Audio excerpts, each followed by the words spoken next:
Coogan Cassis for IFL TV in association with Macklin Gym Marbella in Sheffield at the new home of Kell Brook. Home or palace?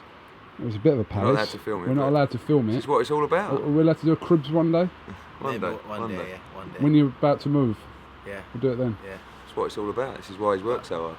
Absolutely. That's what it's all about. Getting your kids and your family in a nice big gaff. What dreams are made of. Exactly. The IBF Actually, titles changes. I said in a tweet once that one of the more pleasing things is seeing fighters secure their future and buy places like this, and it's not as proud moment as when he won the world title against Sean Porter, but walking round and seeing him in here, having seen, where he was 2 or 3 years ago, which was pleasant. What about that strawberry patch? He's got a strawberry patch. I mean, this is what dreams are made of, Coogan. Wore it every day. What more do you want? Nothing. You could retire now and be happy, couldn't you? No. We've got some big fights to get made. Yeah. Yeah. Mr. 48-0, chasing him. I know. That's what it's about. Why do people still think it's ridiculous for Kell to be linked with Mayweather, in your opinion? No, I think that sooner or later we're going to be a front runner for Mayweather. I don't think necessarily we are yet. We're definitely in the hat. But we do need that breakout fight, and that'll come. That'll come in the next fight if we don't get Mayweather next. A lot of people saying, there's rumours that you're going to fight Mayweather next. I don't think we're a favourite, but like I said, we're in the hat, and we're credible, and we're ready. So if he needs an opponent for September the 12th, of course, like anybody, he'll step up. But we've got business to do and plans as well, and the reason we're here today is, to look at those future plans, particularly the next fight. So you two have had a little meeting, which I wasn't allowed to. Nando's. Thanks for that. But thanks to Nando's anyway. Cheeky little Nando's. What was discussed? Anything you can tell us? It's just really about finding out when Kell is ready to go back. He had like a 16-week camp for Jojo Dan, then he had 2 days off, and then he had an 8-week camp for Frankie Gavin. So August the 29th, which was the scheduled date, probably looking to push that back 2 or 3 weeks, just because I want him to be fresh mentally and physically going into a fight with a Rios.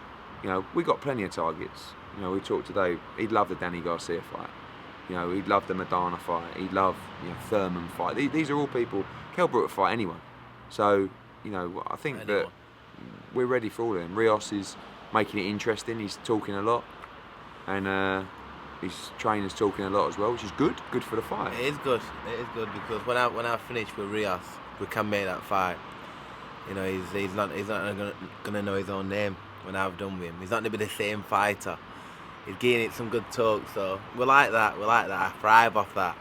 Makes me train hard because I'm gonna hurt that kid. I'm gonna hurt him.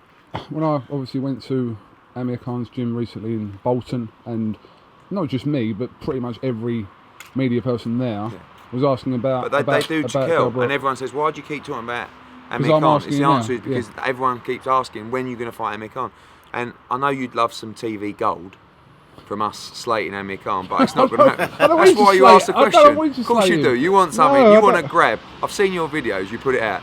Kell Brook says Amir Khan is running scared. Eddie Hearn says. Exactly. But listen, the bottom line is everyone wants that fight. Kell Brook is the #1 ranked welterweight in the world in the Ring magazine. I know that's not the be-all and end-all, but it's the Bible of boxing, and it's a very, very credible rankings. Amir Khan says he wants to fight the best. He wants to fight the big names. So he chooses to name everybody else below Kell Brook in the rankings. Never mentions me. So, and why would you do that when you've got a Brit who's a world champion? But anyway, the fact is, he's chasing a Mayweather fight. If he doesn't take part in Ramadan, which he said he might not, he could get the Mayweather fight. No, but it's true, it's true though. But in September, he was saying before he could never box Mayweather in September. Now all of a sudden he's saying, maybe I can work it out. If he does, he's definitely in the hat. He's more of a favourite to fight Mayweather than Kell Brook. Do you really blame him for chasing Mayweather though? Surely. Yeah, but how long are you going to chase him for? But when you say I want the big fights, then you fight Chris Algieri rather than Kell Brook. It doesn't make sense, does it? We could sit here and talk about this, the fact of why. He said to me today, Hernandez, I just can't understand why. And you said to me, I don't think he's scared. Do you know what I mean? And I always say, I don't think he's scared to fight you, I think he's scared to lose. Of the consequences of what a loss could do for him. But he was sitting there, so I just don't understand it. Like, why wouldn't you want the biggest fight out there? And even if it's not about the money, you know, he says it's not about the money for me. Well, don't you want to put a fight on in front of 80,000 people at the National Stadium for a world title, and do something that will create a history for yourself in, you know, being involved in that kind of fight? I understand he wants Floyd Mayweather. We want Floyd Mayweather. Who wouldn't? But there has to come a time where, you know, if he doesn't get Mayweather in September, he has to fight again this year. So who's it going to be then? And the people he calls out, well, Marquez, come on, you know, Bradley, you're not Furman, you ain't going to fight Furman. You know, look at the people he's been fighting. There's a method to all those opponent choices. Unfortunately, Kell Brook doesn't fall in the same criteria of the people he's been fighting. That's the problem. How bored do you get of the name being mentioned to you every time, and it's constantly going to keep being mentioned to you? Super bored from hearing it. Super bored every single day. You know, so many times a day. It's just boring, and it is going to come to a stage where, you know, he's missed the boat. He's missed the boat for the fight, and I hope the fans won't blame me for, you know, not letting him have that fight, because I've been calling him out for so long. You know, it's just getting boring. You said in reference to Quigg and Frampton that they kind of need each other, because there's no bigger fight in the weight division than them two fighting each other, especially obviously over here. But with Kell and Amir, who needs who more, in your opinion? I mean, you could say that Amir's the bigger name, perhaps. I think Kell's a pay-per-view fighter. He's just boxed on pay-per-view. If he's in a big fight next, he'll be on pay-per-view as well in the UK. So he's a big name. He's world champion. They can both have wonderful careers without each other. But wouldn't it be great to make the fight? I mean, that's what we're here for. My job is to make the biggest fights possible. The fighters want to be in the biggest fights possible. So it's just, you know, that's the frustrating thing. And like I said to Kell, it's not like, and we said this before, and it's not, there's no curiosity from them to even find out what the deal is. See, like with Frampton Quigg, at least we talked, at least we exchanged ideas and percentages and splits. With this, it's not even like, I don't even know if I'd give him 80%. I wouldn't if you're watching. But seriously, like, there's not, and I said to him today, you know what, Kell, if it was a calm promotion, I'll just turn up, I'll be in your dressing room and I'll come to it. It's not, but it's they don't pick like, one up. They don't pick one up. It's almost like, tell me what you want, and we'll see if it's possible. But they don't even, you know, that's how little they want the fight. So you've been trying to make this fight for what, a year and a half, 2 years, probably longer. And it doesn't seem like there's a better time for this fight to happen than now, especially with Kell holding the belt. If neither of them get the Mayweather fight on September the 12th, in my opinion, in November, December, this fight is perfect. Yeah, in your opinion, it's perfect, but is it realistic to happen? Let's be honest, I'm barely wrong, am I? Well, you're supposed to laugh, but you didn't laugh.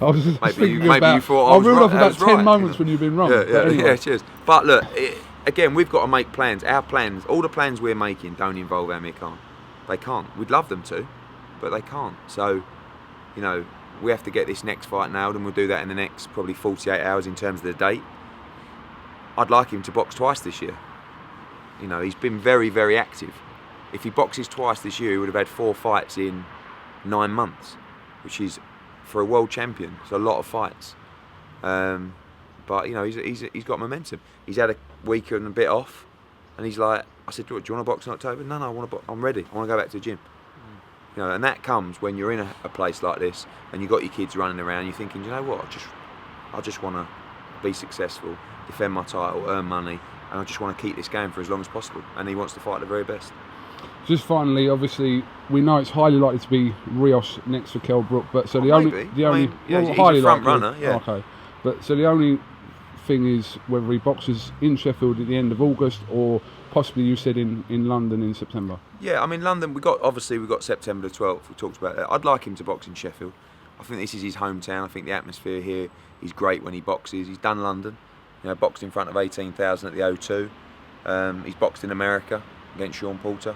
Boxed once in Sheffield. I'd like to go back to Sheffield. I think the atmosphere would be great. I think the press conferences will be great with Rios. He's got plenty to say, as has Robert Garcia. That's what we want. You know, we want opinionated people who think they're going to win. But unfortunately, if Brandon Rios fights Kell Brook, I mean, it's going to be a masterclass. It's going to be a masterclass. Right. Closing words? No, I'm just saying, Rios and Garcia, his trainer.